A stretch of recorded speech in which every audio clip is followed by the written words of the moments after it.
8:39 on a Thursday, and we're going to continue our NFL previews today. The Oakland Raiders on tap. Joining us from OaklandRaiders101.com, Nick Gill, courtesy of the CarQuest hotline. Hey, Nick, how are you? Good, Bobby. How are you? Thanks for having me on the show. Sure, we're well here, and I guess the first question is, are there some obvious changes that are evident in the Raiders organization post Al Davis? Yeah, I think the hiring of Reggie McKenzie, the general manager, I think he's done a really nice job. And Dennis Allen, the new head coach, he's also working with the Raiders now, and I think he's done a nice job as well. I don't know anything about Dennis Allen. Tell us a little about him. He was the Broncos defensive coordinator last season. He improved their defense about 10 spots. He was defensive backs coach with the Saints when they won the Super Bowl. And he started his career with the Falcons as a defensive backs coach, and he also coached the defensive line. So, I mean, he's got the NFL pedigree.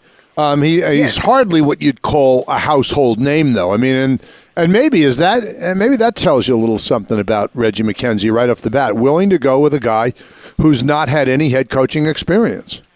Absolutely. I think so. I think that Reggie wants to make this Raiders organization his Raiders organization. As far as, other changes, the draft, did you see anything with the selections made by Oakland that sort of also kind of indicate that there's some changes? Yeah, I think they took high-character guys, guys that can come in and contribute. The lack of having a first- or second-round pick hurts the draft, but they took, an offensive guard in the third round, which is a smart selection. And then they took some guys like Jerron Kreiner in the fifth round, a wide receiver that can really play. But I think he's trying to get high-character guys into the organization, guys that he likes and guys that can help the team. It seemed that there was a point where the Raiders always went with guys who, for example, when they looked for a receiver, the only thing that seemed to matter was raw speed. Absolutely. And there were some things. I know Al Davis had like stopwatchitis. It seemed like, and that sort of permeated the Oakland roster. It looks like it's a brave new world now for the Raiders. Yeah, I think so. Like you said, Al Davis was a guy that really wanted guys with size and speed. Seemed like that was his main concern when he was drafting. Now I think they're drafting guys that fit the schemes that they want to run.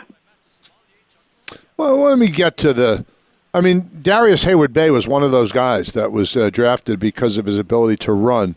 I wouldn't say it's actually. I don't think anyone could say that his transition into the NFL to be a top wide receiver has been a smooth one. What do you expect from him this year? Right, I think that he had some really tough years when he first came into the league. He had his best year last year, 64 catches, just under 1,000 yards. I think he's going to continue to improve. He's really made some steps in the right direction, and I think that he can be a really valued weapon for the Raiders this season.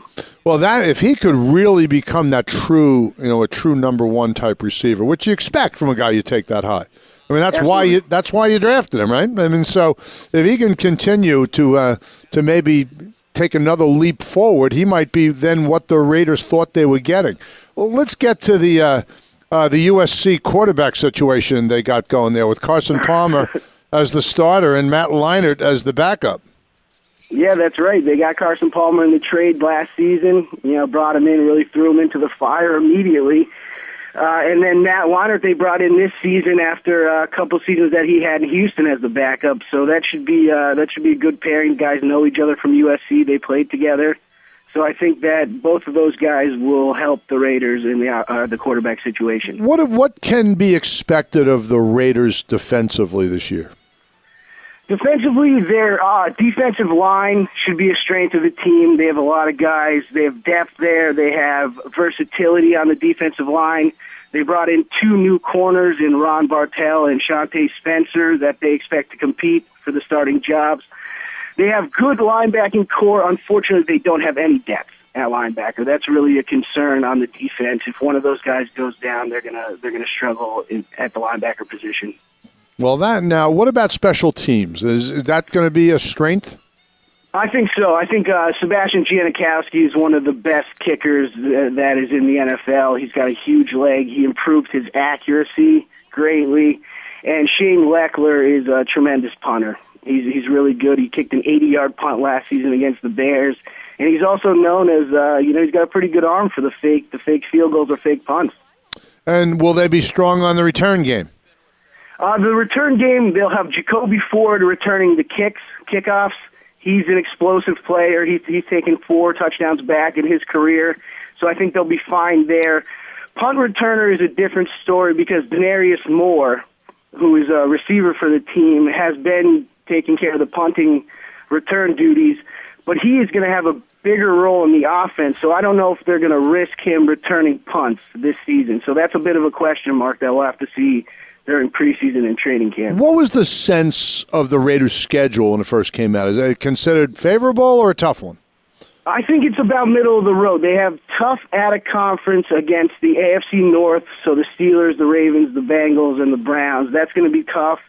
And they take on the NFC South, so the Falcons, Saints, Carolina, and Tampa Bay. So I don't think that it's too bad, but I think that it's not the easiest schedule in the NFL. And everyone in the nation will get a quick look early on September 10th, the Monday night. The Raiders are going to be playing, it's a home game against San Diego. You much prefer it to be home. But I would imagine that Raider Nation will be out in force for that one. That should be a significant home field advantage in the opener. I think so. I think the Raiders fans are very optimistic about this team, and starting at home on Monday night, it really doesn't get any better than that for the Raiders. Several of the preseason magazines and the pundits are picking the Raiders last in the AFC West. I'm looking at Phil Steele's. He's got them at 4-12. What do you think is possible for this team? I think this is a talented team. I think if they can, they have Darren McFadden coming back from injury. They have a very nice receiving core. I think that this is a 9-7 football team as of right now. If it is the 9-7, we've seen 9-7 can get you into the playoffs. I think so, and I think that those teams in the AFC West will beat up on each other. So I think 9-7 has a really good shot at winning that division. Well, Nick Gill, thank you very much for your time. Thank you so much, Bobby. Have a good one. Nick Gill from Oakland Raiders 101.com. It's 47 minutes past